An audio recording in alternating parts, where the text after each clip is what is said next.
and also to update us that up to last Thursday the Cabinet took a paper on this matter, and that this matter has engaged this government. The AG will speak to the actions taken legally since we have been the government, and we will continue to speak to all of the issues as we have been doing with the residents quietly and effectively over the course of the last few weeks. But this for us cannot and has not been a political football. But at this point, and that is why you will see me not even in my colours, and the candidate is not even here, because this is first and foremost being raised on the eve of an election. But the reality is that the circumstances related to this matter go way, way, way before anything to do with the St. George North by-election. So let us be very clear about that, and we will respond as the government as opposed to anything else here this morning. Minister? Thank you, and good afternoon to all. When I first learned about this matter, I carried out my own investigation to ascertain the facts. And part of that process was a site visit here, having heard some complaints from residents and also complaints coming from the then MP for the area. He would have spoken to me as well as the Attorney General about the particular difficulties that residents were facing here. That's about 2 years or so ago. I visited the site, and based on that visit, I was able to substantiate exactly what the residents were saying, and I too got a taste or smell of what they have been experiencing for a while. But the reality is that this matter has been ongoing since 2005, and as soon as I got wind of it, then I determined that something had to be done. And I visited here, I met with residents back in August, and also in December, I convened a meeting at the Ministry of Health and Wellness involving all of these stakeholders, including fire service, environment, all government agencies, the town and country planning, and so on, because they all had a vested interest in this particular issue, Water Authority as well. So that the matter, as I said, has been ongoing, and there was a legal aspect to it as well, and that was only resolved in April of last year when the magistrate at the District 8 Court gave instructions. So having then received the information, having seen for myself, I decided then that I would take a paper to Cabinet, which I did, with some recommendations. And let me say, at that time, we determined that it was not only this particular site that we were going to be dealing with, but all end-of-use quarries, waste disposal sites, because we felt that we needed to come up with some policy decisions to be able to deal with the situation. So the Cabinet paper was submitted, and Cabinet then instructed that an interministerial committee be formed, which I am the chair of, and that a technical committee comprising all stakeholders also be established to be able to advise the ministerial subcommittee. That process started. We also invited the residents to have some representatives on that committee, and I would also have invited the Pan American Health Organization to be part of the committee because I sought their assistance in getting the matter resolved, and they participated in that process. Cabinet paper was submitted, committees were established, and I know that the technical committee then started its work, and they would have had several meetings and several site visits between February and June of this year. And they would have made some determinations, and some recommendations did come to me as Minister of Health and Wellness and also as the chair of this interministerial subcommittee. And those recommendations, we examined them very closely, and then we produced another Cabinet paper which outlined exactly the way forward in terms of the actions that had to be taken here. Regrettably, and not using this as an excuse, but it is the reality of the situation, COVID delayed the progress of things, and I apologize to residents for that, because some of the principal players, including Mr. Chapman, who is also the head of the COVID monitoring unit, and myself as the chair of the interministerial committee, we obviously could not give all of our time and efforts to this particular situation because of COVID. But we're back on track. The paper was submitted.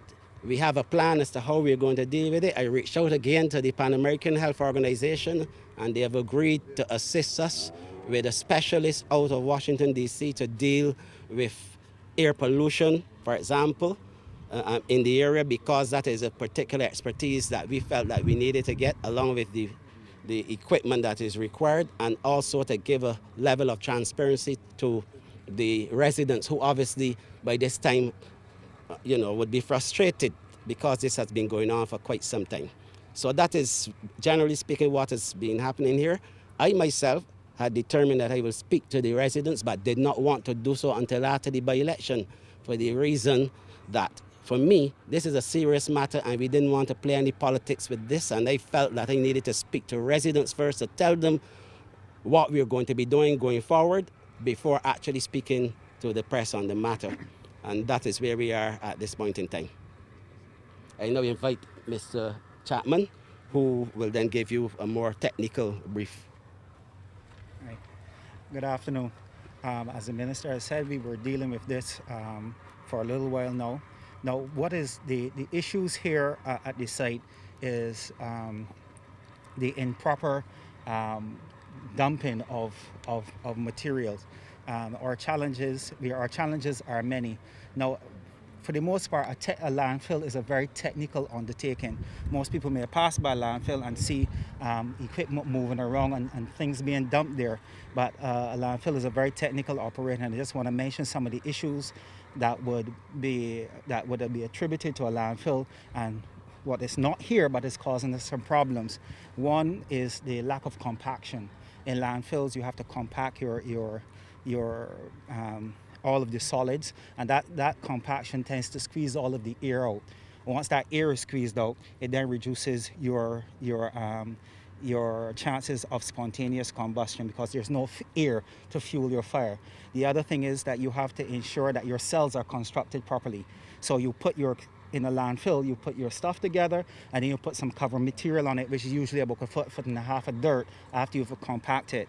So that is called those are the smaller cells.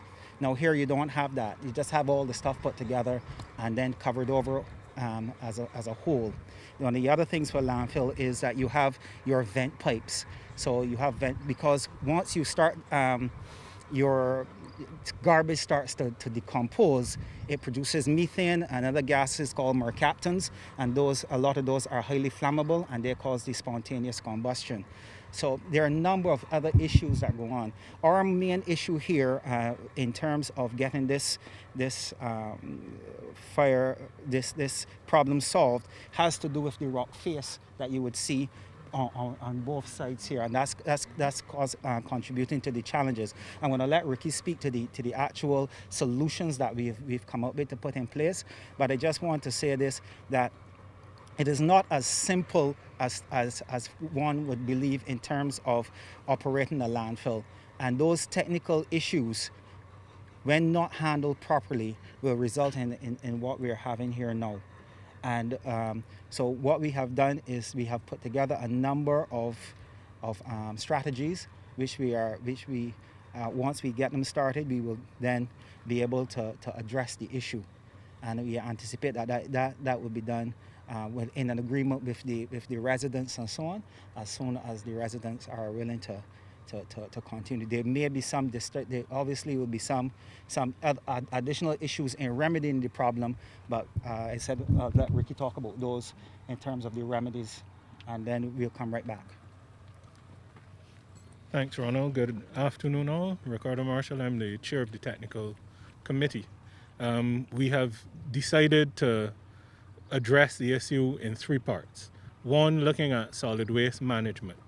As Ronald has indicated, this is not an area that was prepared to receive waste, so it does not have a liner, it does not have the regular cap, and cells weren't prepared. So what we have proposed to do is to excavate along the north and the eastern wall that is behind me, to about a depth of about 10 feet, and away from the wall another 15 to 20 feet. We're going to then do some compaction of what is under there, and we're going to put clay along the walls of the quarry so that you create that clay liner, which would prevent the movement of air and water into the cell. So you're trying to get that out of there.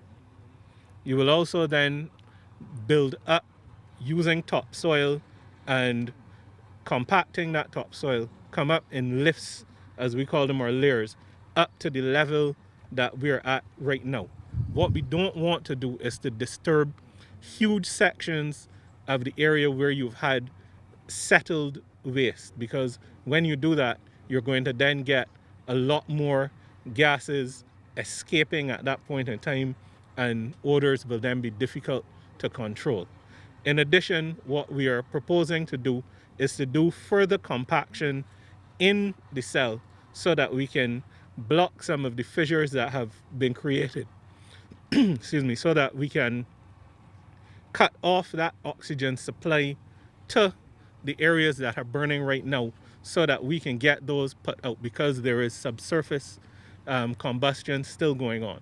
Secondly, in the area of water and water quality, we're putting a monitoring program in place to be able to understand whether or not there's any movement of material from here that could be a threat to the groundwater. So we have to put that monitoring program in place, and we will be doing that through a series of new boreholes as well as existing wells that can already be sampled.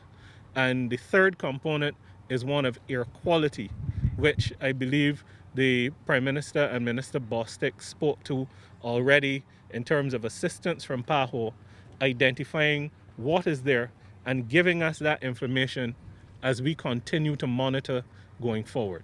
So I hope that that is a little bit clearer in terms of what it is we're proposing to do technically.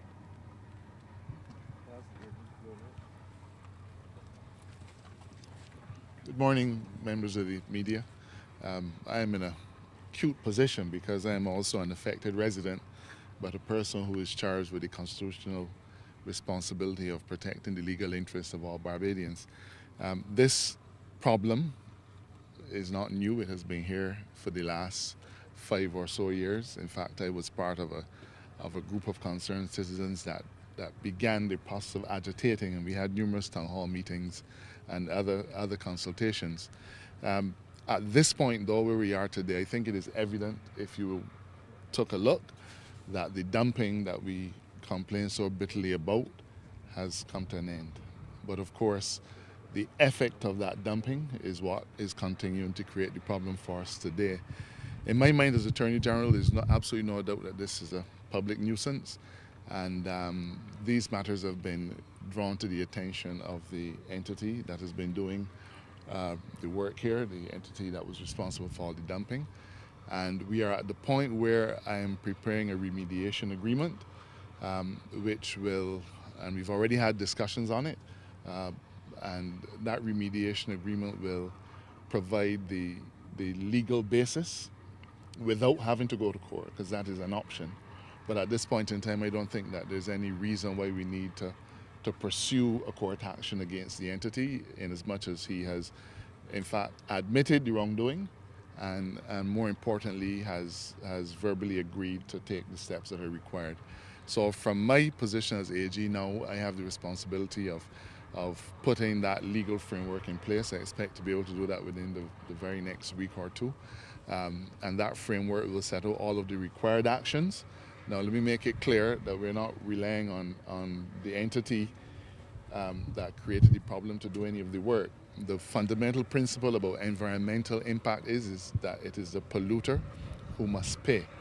And the government of Barbados is adamant that the polluter in this instance has to carry every single bit of the cost of remediating this area. And those legal things are being put in place at this point in time.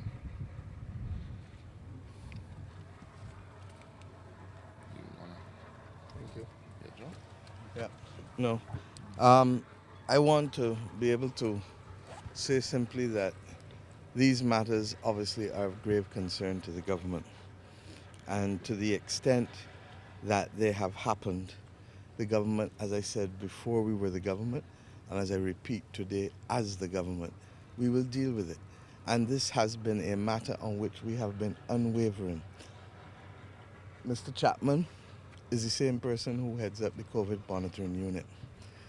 Minister Bostic made it clear, where's Jeffrey? Here, right here.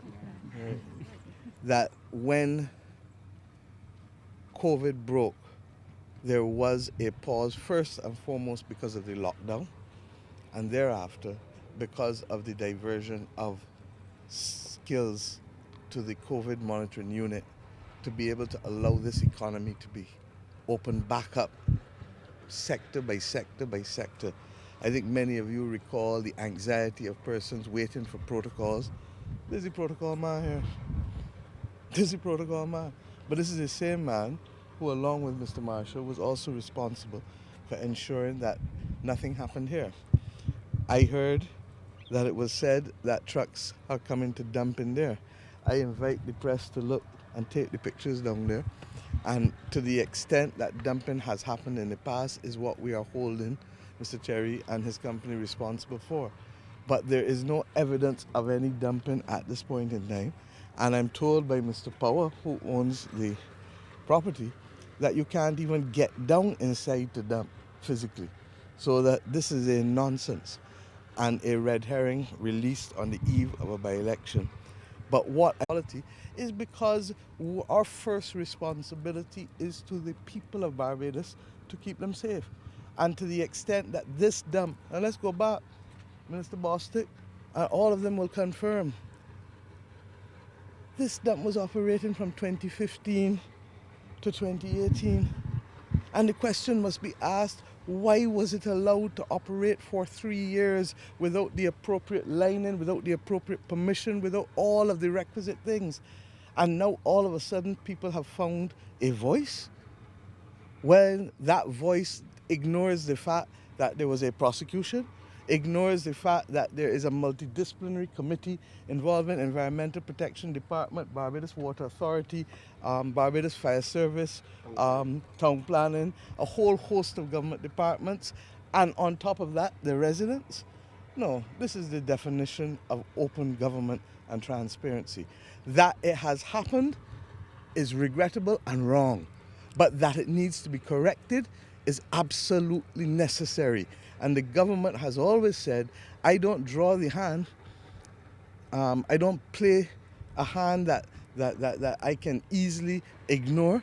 The reality is that this is the hand that was left to us by the Democratic Labour Party government, who for almost 3 years allowed this operation to go ahead without taking serious action, and now want to speak, and the AG tonight, and myself, because we will meet at Glebe tonight. I'm speaking here as Prime Minister. Today I'm speaking as Prime Minister. Tonight I'm going to speak as political leader of the Barbados Labour Party. And I can assure you that I'm not only going to deal with that issue, and believe you me, I want to deal with one other issue today, because the leader of the Democratic Labour Party also made allegations last night against this government for a hangar facility at the Grantley Adams Airport, accusing this government of entering a public-private partnership when Bajans were suffering, accusing this government of issuing a lease to Mr. Maloney at the airport for a private hangar. And on these matters, I simply say the facts are too easy. And the person who left the platform before she spoke was one Richard Seeley. Now, I am not going to bring out the red bag here today because I'm speaking as among a bunch of government officials. But I can assure you that tonight the red bag is going to come out, and I'm going to then make available to the country of Barbados the facts behind the allegation made by Verla de Pisa last night, and the fact that she could say that someone called her and gave her this information on the way to the airport and she didn't check it. Is that what a person who aspires to be Prime Minister of Barbados does? Is that how they treat the information? Let us be clear. She wants my job and Floyd wants Tony's job. And in both instances, I say categorically that neither are fit for the purpose of either job.